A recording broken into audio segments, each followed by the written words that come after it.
Bonjour à toutes et à tous, c'est Stéphane pour la chaîne Fou Allié. Je vous remercie de me retrouver chez moi et donc chez vous.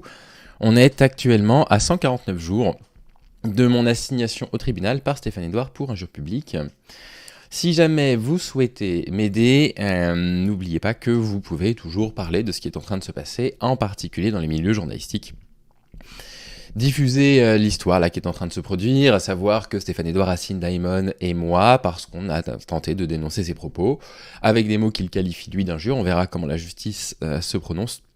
N'hésitez pas à partager cette histoire, on a besoin que ça se sache. Aujourd'hui, je voudrais vous parler d'un truc dont on a assez peu parlé finalement, que j'avais évoqué mais j'ai jamais consacré un épisode. C'est le fait que les inégalités entre les femmes et les hommes ne sont pas les mêmes en fonction des époques de votre vie.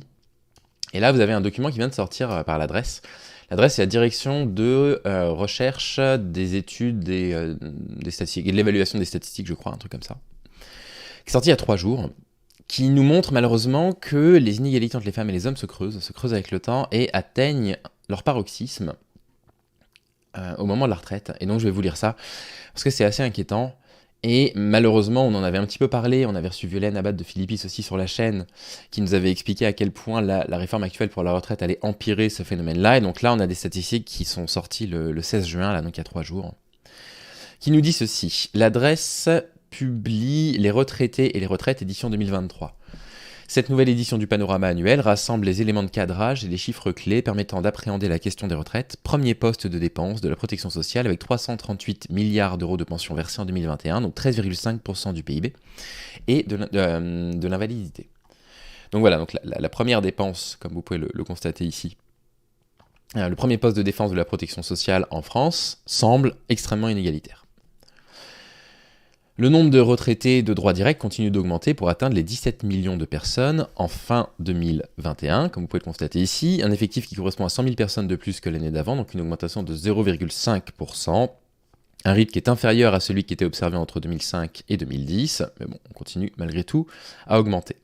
Fin 2021, 44 millions de personnes bénéficient d'une pension de retraite de droit dérivé, aussi appelée pension de reversion. Il y a un décès de votre conjoint, vous bénéficiez d'une petite partie de sa retraite. Pour 1 million de ses bénéficiaires, cette pension de réversion constitue leur unique pension de retraite. Certains d'entre eux peuvent avoir des droits directs de retraite, mais ils n'ont pas encore liquidé leur pension. Les femmes, plus souvent veuves, représentent 88% des bénéficiaires d'une pension du droit dérivé. Puisque en moyenne, les hommes meurent plus jeunes que les femmes. Le pouvoir d'achat des pensions diminue de 1,3% fin 2021 dans le contexte d'inflation élevée. Vous vous rendez compte ? Le pouvoir d'achat des pensions va diminuer de 1,3% fin 2021. Bref. Donc ça correspond à ceci. La pension brute moyenne progresse de 1,5% en euros courants par rapport à celle de décembre 2020, mais elle baisse de 1,3% en euros constants, car les prix à la consommation augmentent de 2,8% durant cette période. Ce qui me permet de rappeler que la majorité des fonctionnaires en France, dont les salaires n'augmentent pas depuis plusieurs années, perdent de l'argent chaque année, puisqu'étant donné que l'inflation augmente, leur salaire restant fixe, ils perdent de l'argent.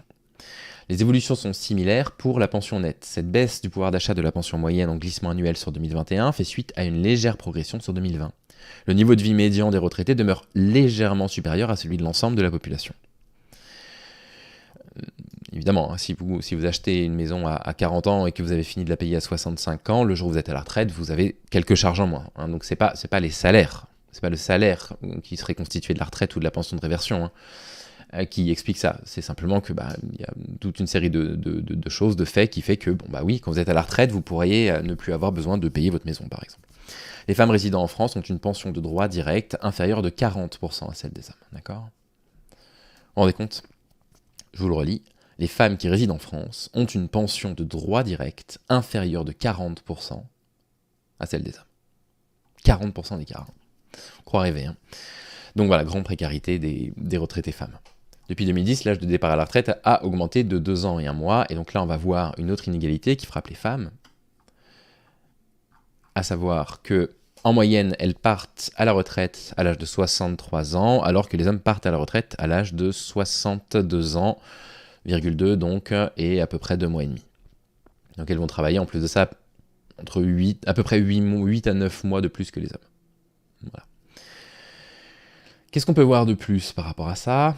Donc vous avez ici le nombre de retraités qui augmente, comme ils le disent, hein, avec une augmentation du nombre de retraités de 0,5% en 2020 et 2021, qui est une augmentation un petit peu moins rapide que celle qu'on avait entre 2015 et 2020, mais néanmoins qui continue à augmenter. Les nouveaux retraités, vous voyez, donc le chiffre continue à augmenter.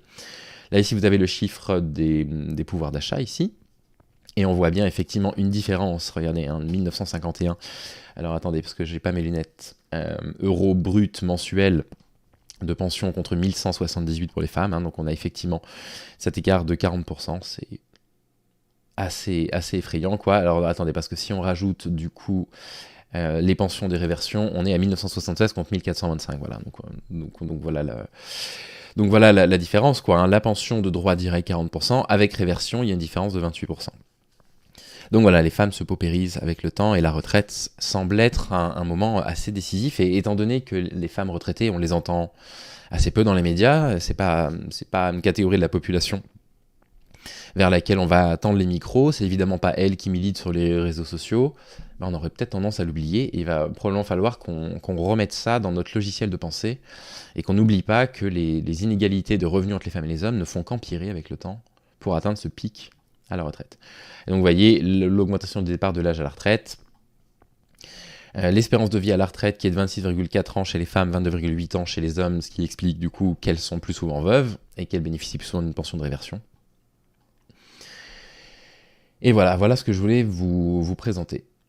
Bon, bah c'est plutôt inquiétant, hein. C'est plutôt inquiétant de lire ça, et c'est plutôt inquiétant de lire que la réforme des retraites, qui, malgré la contestation et les mouvements sociaux est passée, va encore empirer ce phénomène.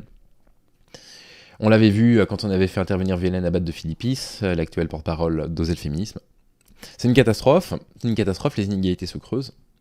Elles se creusent avec le temps, elles se creusent avec l'âge, et les femmes semblent être systématiquement en défaveur. Si j'en ai l'énergie, je pense que j'en aurai l'énergie, on fera un live ce soir pour parler d'un plateau du Figaro avec 4 femmes, donc ça c'est une bonne chose, mais pour expliquer qu'en fait le patriarcat, ça n'existe pas, que ça n'a jamais vraiment existé. Puis on va en parler, parce que quand on voit ce genre de chiffres, on se demande en fait quels sont les arguments en face pour pouvoir affirmer ce genre de choses. Donc voilà, rendez-vous ce soir vers, 18h, 19h, en fonction de mon état de forme. Merci beaucoup pour votre soutien, n'hésitez pas à nous rejoindre sur le Discord de la chaîne.